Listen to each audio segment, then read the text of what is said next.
saya boleh nanya nggak? Tanya apa dulu? Tanya apa dulu? Tanya apa maksudnya tentang apa? Iya. Tapi saya mau tanya balik lagi satu hal. Kalau zaman dulu itu Nabi Muhammad itu banyak juga berarti. Istri ya Nabi Muhammad ada yang mengatakan pendapat 13, ada 11. Jadi yang benar 13 atau 11? Ya 11 populer. Oh 11 yang populer. Berarti itu masuk sama yang paling terkenal itu Aisyah. Termasuk. Oh iya. Nah ini kalaunya Nabi Muhammad istrinya banyak ya kan, sekarang kita di Islam diajarkan oleh Nabi Muhammad cuma satu gitu istrinya. Kalaunya tidak mampu adil menikah satu saja. Fa in khiftum alla ta'dilu fawahidah gitu. Jadi nggak boleh menikah dua kali kalau nggak mampu. Tapi kalau menurut agama Islam poligami itu berarti boleh. Ya kalaunya adil, mampu adil gitu, mampu ilmunya, mampu uangnya, mampu keadilannya, pokoknya dari segalanya. Nah, tapi kan kalau berarti misalnya 2, 3 seperti itu, lalu yang nanti ke surga tuh dia sama suaminya yang mana? Yang kan Semuanya. Kalau surga itu ada di suami kalau sudah menikah. Misalnya suaminya menikah, jadi surganya ada di suami yang keberapa? Oh terakhir mbak. Oh terakhir. Dia kan sama suami terakhir iya. Kalaunya seorang istri nih mbak Islam lalu menikah cerai, habis itu menikah lagi cerai lagi mbaknya, 3 kali menikah cerai lagi kan kayak gitu. Yang keempat menikah sama saya, sama saya nanti. Kenapa jadi yang Pede kali. Berarti Bungkus bisa katanya. Suka-suka saya lah, nyontohin saya yang terakhir napa. Oh iya, kemarin kan saya ada nonton live tuh. Nah, soalnya terus Pak Ustadz kan bilang kalau yang tentang anak tunggal, anak bungsu. Nah, sebenarnya tuh Yesus itu dia memang anak tunggal, bukan anak bungsu. Kan kalau yang di perjanjian lama kemarin itu kita melihat anak Allah tuh banyak. Ya maksudnya gini. Nah, saya juga anak Allah, tapi bukan maksud saya itu anak Allah secara keilahian. Anak Allah ya, saya memanggil Tuhan itu bisa Bapak, tapi bukan maksud saya jadi anak Allah seperti yang derajat seperti Tuhan Yesus tuh bukan. Jadi yang memang anak tunggal itu ya cuman Yesus itu. Coba kita senam otak dulu. Kalau kambing melahirkan Iya. Kambing. Tuhan itu kuasa, jadi 100% Tuhan, jadi 100% manusia. Bukan berarti dia Tuhan lalu dia melahirkan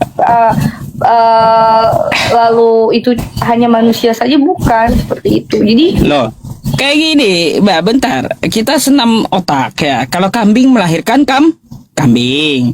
Kan kayak gitu.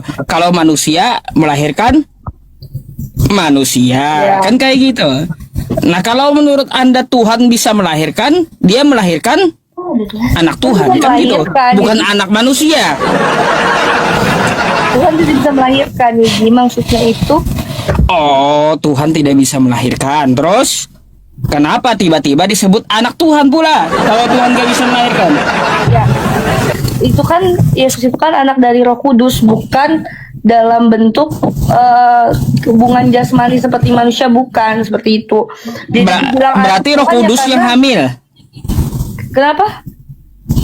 Berarti Roh Kudus yang hamil dong. Bukan. Kayak gimana? Kan Allah punya kuasa, jadi karena Bunda Maria itu perempuan yang suci, makanya dia melahirkan anak dari Roh Kudus, tapi bukan hubungan jasmani, bukan. Iya. Ya, kalau kayak gitu Mbak ya, kembali lagi kita ke awalnya. Jadi Islam itu datang mengatur poligami, membatasi poligami gitu. Nah, itu yang pertama. Karena Yesus tidak pernah melarang poligami masalahnya. Dan Yesus tidak pernah mengatur atau mengajarkan masalah poligami ini. Sehingga Islam datang menyempurnakan, mengatur dan membatasi poligami. Karena gimana mau mengatur dan membahas poligami, Yesusnya pun hasil dari poligami, Mbak. Tapi kalau menurut saya, kalau berarti poligami itu berarti sah-sah saja. Tapi bagaimana perasaan istri yang paling tua? Jadi harus ikhlas seperti itu. Ya tanyalah istrinya, kan gitu. Masa tanya saya, kan kayak Soalnya gitu. Mau kalau tanya lah dia- istrinya mau atau kalau kagak. dia kita tahu memang di perjanjian lama nabi-nabi itu memang banyak istrinya, rata-rata seperti kayak Nabi Salomo. Nah, tahu tuh. Mereka kan rata-rata memang mereka punya istri banyak. Nah, setelah di perjanjian baru tidak ada yang seperti itu ya, setahu saya itu. Enggak juga, Mbak, karena di perjanjian baru enggak ada diatur Yesus. Enggak pernah Yesus ngomong masalah poligami. Dia kitab tidak ada menurut Enggak ada. Pak Ustadz. Oh. Mana ada? Coba tunjukkan sama saya kalau ada. Hmm,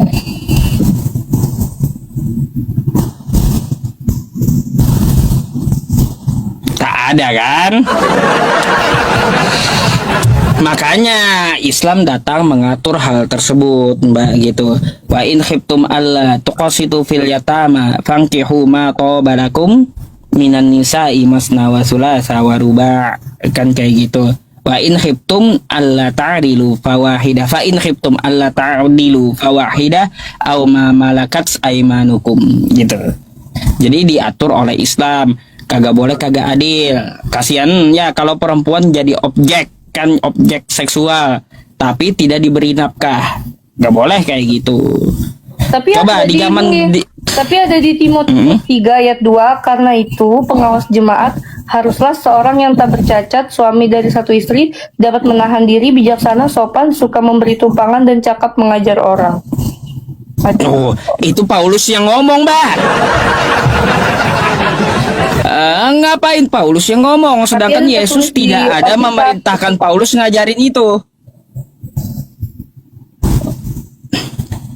Tapi Ayo. ya kalau misalnya di ya memang di Kristen tidak ada mengatur itu, cuman ya kebanyakan di ajaran kami tidak ada berpoligami seperti itu. Tapi di Titus 1 ayat 6 juga ada yang mengatakan Gini, Mbak, kalaunya kita mengaku pengikut Yesus, maka yang kita ambil dari Yesus gitu. Kan gitu. ya, tapi kan seperti ini, ya di Alkitab tertulis seperti ini, Titus 1 ayat 6, yakni orang-orang yang tak bercacat, yang mempunyai hanya satu istri, yang anak-anaknya hidup beriman dan tidak dapat dituduh karena hidup seperti itu. Berarti maksudnya yang diambil dari kata Yesus di Alkitab. Ya bisa aja di Alkitab itu tidak dikatakan kata Yesus, tapi mungkin ada dikutip juga begitu. Berarti Mbaknya memakai kosakata selain ucapan Yesus ya. Berarti boleh saya tanya sesuatu, Mbak? Tanya apa? Coba buka Kejadian 19 Kenapa kejadian? nomor 32. Kejadian 19 nomor 32, tolong dibacakan dulu sampai ke bawah. Ada yang saya mau tanya di situ. Kejadian 19:32, bentar ya.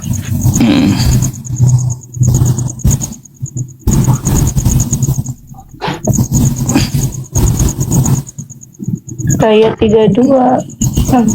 Ya, 32 sampai 36, gak apa-apa. Ya, bacain dulu, kami dengar dulu. Ada yang mau saya tanya di situ. Oh, itu kan konteks ayatnya itu tentang Sodom dan Gomora, itu bukan Tahu, yang baik seperti itu. tahu saya. Cuma coba dari konteksnya itu, coba kalau Anda baca, ada sesuatu yang saya tanyakan nanti ketika Anda bacakan di situ. Ini mungkin karena ini ini kan lagi-lagi ya, jadi mungkin tidak semua yang membacanya tidak semua orang yang jika saya baca tuh memahami. Jadi saya cuma mengartikan ayat itu, Sodom dan Gomora itu yang dihancurkan Tuhan karena berbuat seperti itu. Itu contoh yang tidak baik, bukan ibaratnya Tuhan yang kita pikir. Pertanyaannya gini, Mbak. Pertanyaannya gini. bolehkah dalam Kristen itu seorang perempuan meniduri ayahnya? Itu yang Tidak pertanyaan. boleh, itu kan contoh yang salah. Itu kan Hmm. terbelakang ayatnya itu kan tentang Sodom dan Gomora. Tuh, Ya gimana solusinya coba? Itu Ada catatan- dua anak Lot, itu dua anak catatan Lot dosa, itu dengan kan kayak- ayahnya. Kayak sejarah seperti itu kan, bukan maksud di dalam Alkitab itu tertulis bahwa kita seperti itu, bukan gitu. Gini Mbak, di situ aja kan bisa ketahuan tuh ya anaknya dua. Bagaimana cara supaya manusia jadi banyak? Katanya kita tiduri ayah kita. Kayak gimana gitu?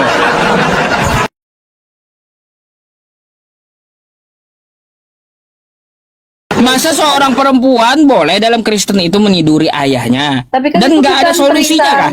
Bukan perintah Tuhan, itu kan suatu kejadian dan itu bukan untuk ditiru.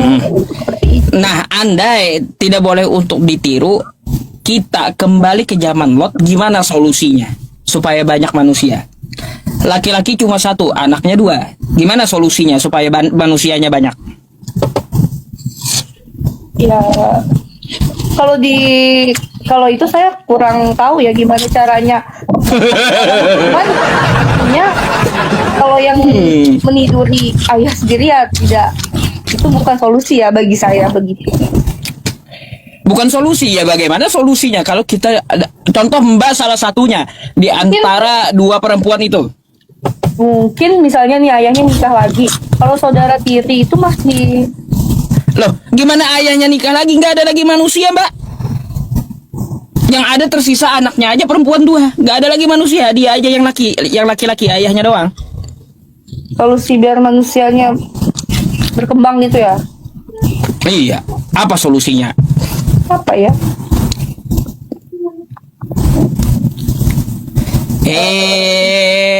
Teman-teman sekarang pintar ngebalikin. Katanya saya sakit gigi gara-gara kebanyakan makan pepaci. Pintar juga kalian ngebalikin ya sekarang itu. Ayo, apa kira-kira solusinya?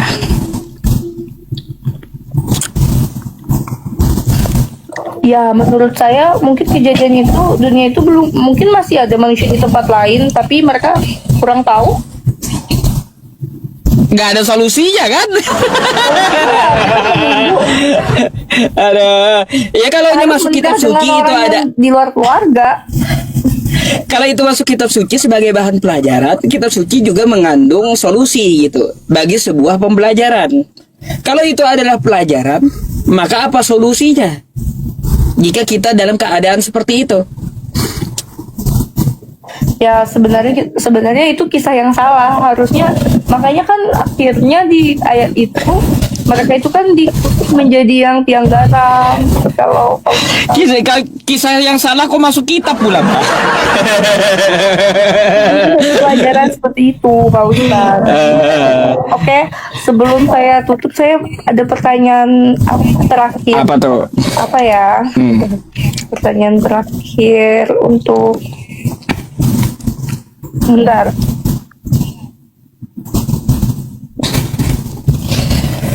Bapak sudah pernah live sama itu Edis ya Pak? Wah, udah sering dari dulu. Kalau dengan yang anak Batak yang pernah viral itu? Anak Batak. Iya. Nggak ada ilmunya itu, Mbak. Aduh. Saya jujur nih ya, anak Batak, Edis lebih baik Mbak Cici yang berdiskusi. Kenapa tuh? Iya, daripada mereka nggak ada ilmunya, lebih baik Mbak Cici gitu.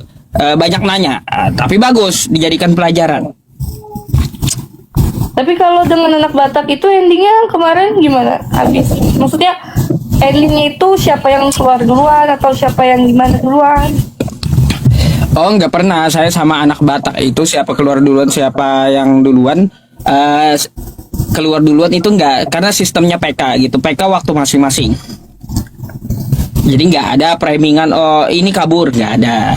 Tapi saya pernah naik ke tempat anak Batak, dia kick gitu. Waktu saya sama Saipudin Ibrahim, Bom dan anak Batak, VT-nya ada di tempat saya. Saya di kick. Kalau itu Saya nggak takut Mbak, mau 10 pendetanya pun saya jabani. Apalagi kalau cuma Edis, ya. Aduh, nggak ada apa-apanya di situ.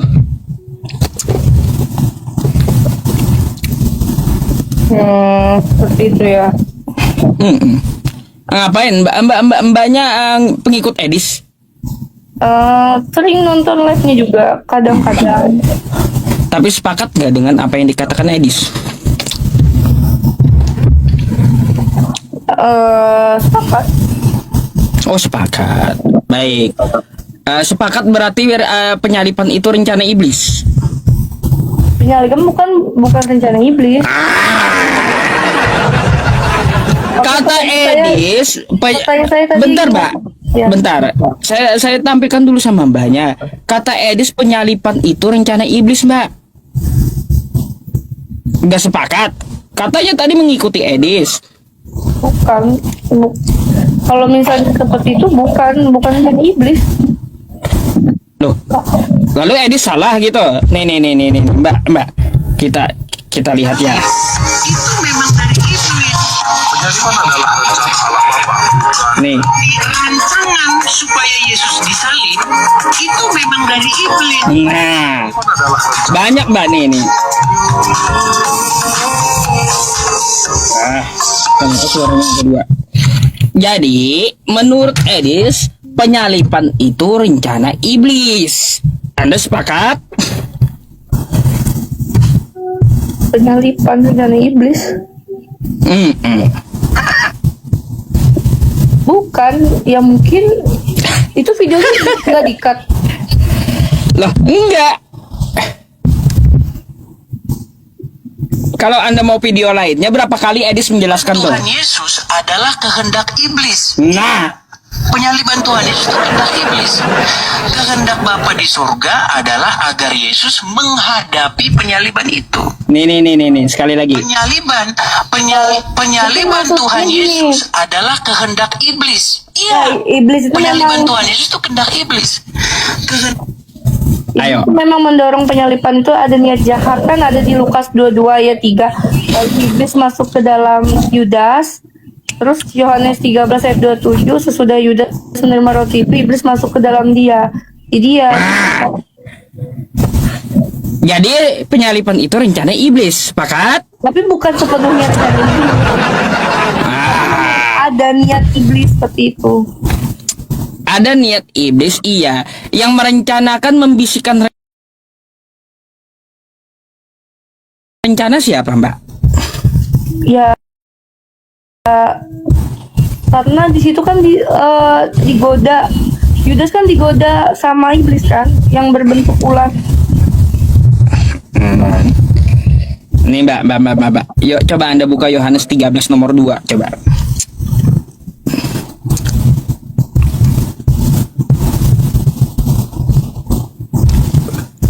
Coba, nih, kita lihat ya. Saya sepakat, saya dukung itu Edis, penyalipan rencana iblis. Mereka sedang makan bersama, dan iblis telah membisikkan rencana dalam hati Yudas Iskariot. Jadi penyalipan rencana Dalam hati Yudas. Nih, iblis membisikkan rencana dalam hati Yudas. Jadi penyalipan itu rencana Tapi bukan iblis. rencana iblis. Maksudnya berniat. Ini tertulis Yohanes 13 nomor 2, penyalipan rencana iblis. Ayo. Itu salah satunya. Kalau Anda nggak sepakat, ya pelajari gitu. Terus Anda sepakat nggak Yesus punya Tuhan, kata Edis? Ya karena mereka Allah Bapa itu adalah satu. Enggak, sesat Anda, kata Edis. Kalau kayak gitu. Maksudnya gini, memang ada waktu tuanya doa di Taman Getsemani. Nah itu kan ada Kehendak Bapa di di situ pergumulan Yesus berdoa kan dan ada godaan iblis seperti itu. Memang ada, cuman Bukan itu lagi. yang Ini pertanyaan baru, Mbak. Pertanyaan baru. Sepakatkah Anda Yesus punya Tuhan? Yesus punya Tuhan. Kan Allah Bapa dan Yesus adalah satu. Baik, sekarang dengerin nih ya. Gak berani ngomong Yesus punya Tuhan. Nih, Banyak orang Kristen Mbak, kata Edis nih. gak berani ngomong Yesus punya Tuhan. Saya yang ngomong Yesus punya Tuhan. Kalau orang Kristen ngomong Yesus gak punya Tuhan, berarti dia gila. Jadi Mbak, bentar. Jadi kalau Mbak mengatakan Yesus tidak punya Tuhan, ya berarti Anda orang gila menurut Edis. Gini jawaban singkatnya, benar Yesus menyebut Allah itu sebagai Tuhannya, tapi itu tidak berarti Yesus lebih rendah atau bukan Allah, karena mereka adalah satu. Seperti itu. Dan, Pertanyaannya gini aja, betulkah Yesus punya Tuhan? ya itu tadi jawaban singkat saya. Yesus punya Tuhan. Benar, Yesus itu menyebut Allah sebagai Tuhannya, tapi Baik. tidak berarti Yesus lebih rendah atau bukan Allah, karena mereka adalah satu. Baik, Yesus punya Tuhan. Terus ya terjemahan Alkitab buang ke tong sampah. Sepakat? Maksudnya? Kata Edis juga, terjemahan Alkitab tuh buang ke tong sampah. Oke, sekarang saya mau bertanya. Ini yang pertanyaan saya terakhir. Pertanyaan terakhir, terguncang kan kata Edis. Makanya Mbak, satu saran saya, gak usah percaya sama Edis, tapi percaya dengan Yesus. Apa perkataan Yesus ya? Itu yang Anda kerjakan. Kata Yesus, sembah Allah, bukan Yesusnya jadi yang Anda pertanyaan sembah. saya, jika Al-Quran adalah firman Allah yang sempurna, final dan jelas, mengapa dalam praktik Islam diperlukan ratusan ribu hadis untuk menjelaskan ajaran seharusnya sudah jelas dari firman Allah itu sendiri? Itu saja. Ya iya, Mbak, satu ayat dari Al-Quran itu banyak penjelasannya. Itulah artinya sempurna kitabnya. Jadi karena saking sempurnanya, satu ayat aja banyak hadis yang menjelaskan. Tuh. Coba kitab yang kagak sempurna. Ya, kata si A begini, kata si B begitu. Udah imani saja, nggak ada penjelasan. Atau nggak ada sempurnanya. Gitu. Jadi karena Al-Quran itu adalah kitab yang sempurna, makanya setiap ayatnya itu banyak dari hadisnya menjelaskan dan ulama menjabarkannya. Itulah namanya kitab sempurna. Oh, ya. Satu ayat aja banyak gitu maknanya. Pertanyaan saya terakhir, apakah ada tertulis di Al-Quran bahwa Tuhannya di Islam itu berada di surga gitu? Memangnya Tuhan Mbak ada di surga? Iya, karena Yesus setelah itu kan naik ke surga. Sebelum surga ada, Tuhan ada di mana? Sebelum surga ada, maksudnya gini, kan Tuhan Yesus memang disalib, setelah 3 hari dia betul-betul naik ke surga, begitu. Oh gini Mbak, yang saya tanya kan Yesus, Tuhan Anda kan katanya di surga, betul? Iya, Surga dengan Tuhan duluan mana? surga dengan Tuhan duluan mana? Surga dengan Tuhan. Ya, dari awal pun ya, walaupun Tuhan turun ke dunia, surga itu juga tetap ada kasih Tuhan, karena Tuhan itu Enggak, kuasa. sebelum Tuhan Anda turun ke dunia, yang saya tanya, sebelum dunia ada, Tuhan di surga. Duluan mana surga dengan Tuhan? Ya nggak ada duluan ya, sama-sama aja Tuhan duluan. Oh sama-sama teman-teman. Duluan Tuhan. Duluan Tuhan. Ya. Kalau duluan Tuhan, ya sebelum surga dia ciptakan, di mana Tuhan? Di mana Tuhan kalau surga belum diciptakan? Karena kan duluan Tuhan. Di mana Tuhan sebelum dia menciptakan surga? Kalau di Alkitab kan tertulis Tuhan menciptakan langit dan bumi dulu. Itu kan. Jadi kan ada Apa? Kita enggak ke penciptaan langit dan bumi. Sebelum semua langit dan bumi ada, Tuhan dan surga duluan mana? Duluan Tuhan, kata Sekarang Anda. duluan Tuhan. Sekarang sebelum dia menciptakan surga, Tuhan di mana? Ya, Tuhan itu kan bukan makhluk kayak kita, makhluk ruang. Jadi dia ada di mana-mana, melampaui ruang. Ada di mana-mana. Ya, itu ada di mana-mana tuh bukan dalam bentuk dia banyak, cuma maksudnya tidak dibatasi oleh waktu, ruang. Iya, tahu. Tahu kalau dia ada di mana-mana susah, Mbak. Ya, kan katanya tempatnya di surga. Surga tuh ciptaan dia. Sekarang sebelum dia ada di surga, dia ada di mana gitu. Kalau Anda katakan di mana-mana, di mana? Karena dia belum menciptakan yang lainnya. Ya karena kan Tuhan kuasa. Dia bukan seperti kita di manusia, ibaratnya nih, misalnya aku di sini. Tapi misalnya seperti ini, Pak Ustadz kan lagi ada di mana nih, misalnya di Banjar nih. Nah, tapi Pak Ustadz cuma ada di Banjar aja. Tapi kalau Tuhan misalnya dia ada di surga, dia juga hadir di gereja karena dia maha hadir. Gini, yang Anda ceritakan itu udah ada dunia. Yang saya pertanyakan ini belum ada dunia dan belum ada langit. Tuhan dan surga duluan mana? Duluan Tuhan, kata Anda, kan gitu. Sebelum dia menciptakan surga, Tuhan itu di mana? Belum ada langit dan bumi. Sebelum ada surga, ya itulah kataku, Tuhan ada di mana-mana. Kan dunia Nah, bingung kan, Mbak? gini, kayak ada jalan kita. Enggak. Saya enggak menanyakan tentang dunia, enggak. Yang saya tanyakan sebelum surga dunia ada, roh Tuhan itu melayang-layang, maksudnya melayang-layang dia ya gentayangan gitu. Enggak seperti itu. Gentayangan. Masa dia melayang-layang gentayangan gitu? Iya, bukan seperti itu karena bukan maksudnya kan namanya Tuhan kan kuasa, jadi dia ya ada di mana dimensi. Di mana dia melayang-layang kayak udah kayak setan aja melayang-layang gentayangan dia. Nah jadi Tuhan itu ada karena dirinya sendiri dan dia tidak membutuhkan ruang untuk berada. Jadi tidak bergantung pada tempat sih. Tidak bergantung pada tempat. Berarti salah tuh di Bible Anda, Bapa yang di sorga. Salah. Iya. Enggak salah. Ayo. Nah kayak gimana pula?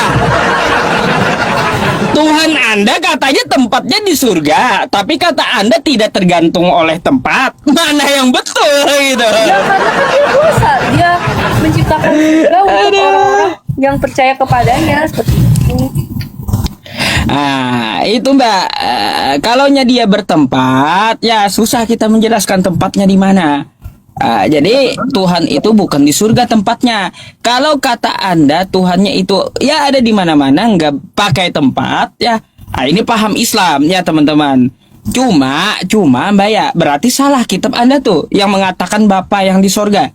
Ayo. Benar kan, memang Bapa di surga karena dia kan menyediakan tempat bagi kami yang percaya. Surga itu kan tempat. Kata Anda dia tidak bertempat. Ya itu kan sebelum surga ada. Ya iya, kayak gimana? Surga itu kan tempat. Jadi setelah dia menciptakan surga, dia tempat itu surga, kayak gitu. Ya kan saya bilang Allah itu maha hadir.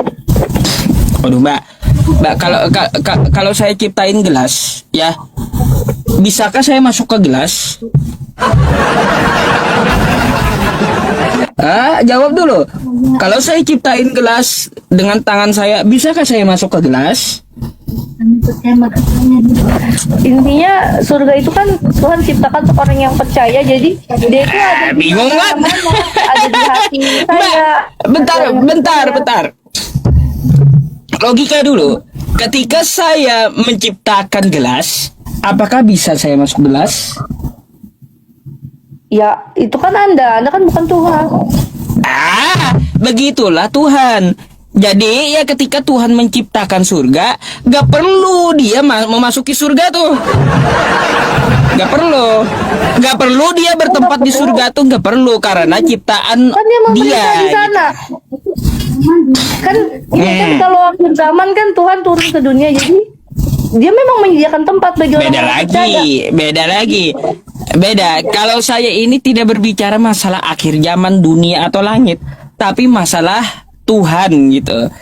Makanya saya contohkan, ya, saya lebih besar daripada gelas, kan kayak gitu. Karena saya yang menciptakan gelas. Ketika saya menciptakan gelas, apakah saya masuk gelas, bertempat di gelas?